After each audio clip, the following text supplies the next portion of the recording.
Et pour évoquer cette audition et le vol des bijoux de la couronne, j'accueille en salle des conférences Catherine Dumas, bonjour. Bonjour. Vous êtes sénatrice LR de Paris, vous travaillez beaucoup sur les questions du rayonnement de la capitale, on va y revenir dans cette interview. Mais déjà une réaction à ce vol dimanche.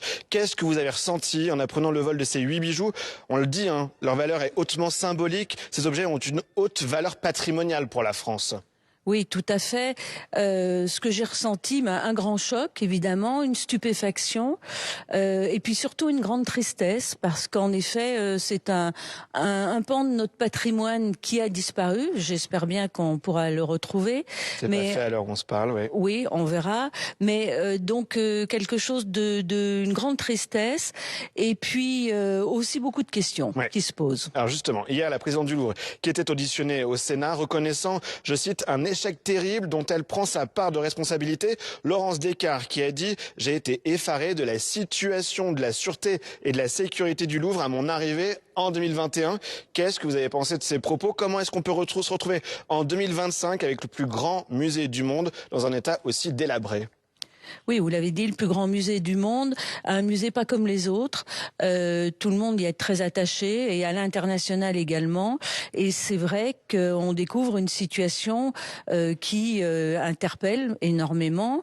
Elle est arrivée en 2021. Je pense que d'ailleurs elle avait fait un certain nombre d'alertes. Encore récemment par courrier. Oui, liées à la sécurité et aussi à d'autres sujets, relayés d'ailleurs par le personnel du Louvre. Je pense que tout le monde le savait. Il y a eu un certain nombre de choses qui ont été faites. Il y a aussi ce rapport dont on nous parle, mais qu'on n'a encore pas...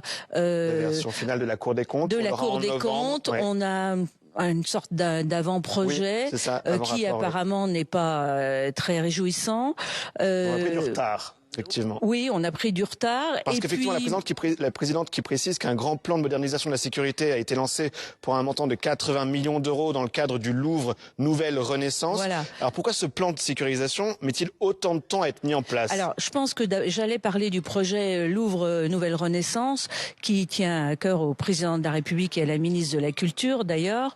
Je pense qu'en effet, mais il est quand même assez récent, ce projet.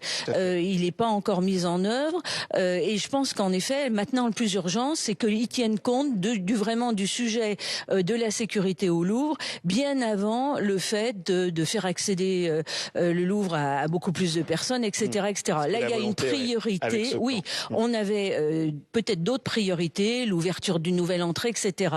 Ce qui est évidemment très très bien, mais aujourd'hui je pense que la sécurité évidemment doit passer avant tout. Donc il va falloir revoir complètement ce plan. Mon avis, oui. On en sait plus sur les circonstances du vol. Les caméras à l'extérieur du palais ne couvrent pas l'ensemble des façades du Louvre, a dit hier Laurence Descartes. C'est ce qui explique en grande partie ce vol. C'est cette défaillance dans l'installation des caméras aux abords autour du bâtiment, vous le croyez? Oui, je pense qu'il y a plusieurs problèmes. D'abord, il y a quand même un problème de sécurité dans le Louvre.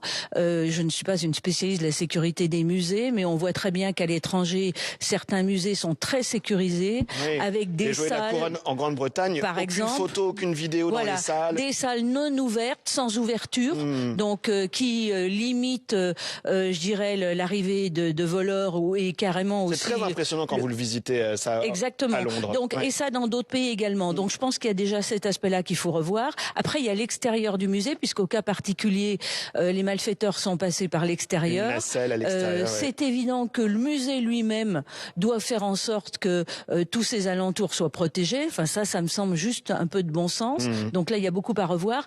Et après, peut-être aussi, dans un périmètre plus élargi, faire en sorte que la ville accepte, avec l'accord de la préfecture de police, de poser un peu plus de caméras, ce qui est toujours un petit peu compliqué à Paris. Je le dis sans aucune polémique, mais ça fait quand même plus de 15 ans qu'on se bat pour avoir des caméras sur l'espace public. Oui, sachant que là, c'était du domaine réservé de la préfecture de police. Oui. D'accord. Alors, le Louvre ne l'a pas demandé visiblement à la préfecture de police. Exactement. Donc la mairie n'avait pas forcément son mot à dire là-dedans. Je cherche pas à accuser qui que ce soit. Je dis juste qu'on a un fait et qu'il va falloir certainement sécuriser d'abord les abords vraiment proches du musée, mais aussi alentour. Alors, Où est la responsabilité dans ce qui s'est passé autour de ce vol? Est-ce qu'il y a une responsabilité politique, par exemple? Est-ce que Rachida Dati doit être auditionnée sur cette affaire en particulier, comme le demande par exemple la gauche? Alors, qu'est-ce que vous en pensez? Je voudrais revenir sur l'audition. Déjà, je pense qu'on a bien vu cette audition de Madame Descartes, à laquelle je n'étais pas, mais que j'ai pu, puisque j'étais moi-même à une autre audition, oui, avec la ministre de la Défense.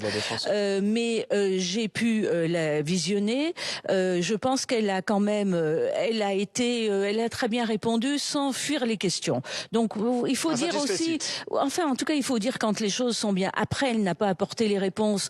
Ça aurait d'ailleurs été curieux qu'elle puisse en apporter. Donc maintenant il va falloir les trouver. Les responsabilités. Alors évidemment quand il y a quelque chose de cette ampleur, on cherche toujours les responsabilités. Moi ce que je voudrais qu'on cherche surtout, ok, les responsabilités, mais aussi les solutions. Donc on en a parlé. Oui. Et après la ministre de la Culture qui est arrivée, je le rappelle, qu'en 24. Oui. Donc on peut pas lui imputer ce qui se passe aujourd'hui alors qu'elle est là depuis même pas 2 ans dans ce ministère et qu'elle a fait augmenter les crédits du ministère. Donc en un mot, Madame Dumas, est-ce que l'image de Paris a été affectée selon vous? Oui, moi ça me gêne beaucoup. Vous l'avez dit, je travaille beaucoup sur les sujets de rayonnement. Je veux faire briller Paris en France, mais aussi à l'international. Et c'est vrai qu'on a vu que cette affaire dégrade l'image de Paris. Donc il est urgent qu'on prenne toutes les mesures pour faire que ce musée, qui est un musée à part, devienne un des plus sûrs du monde. Bien, il y a du travail. Merci beaucoup, Madame Dumas. Merci à vous. Merci pour cette réaction.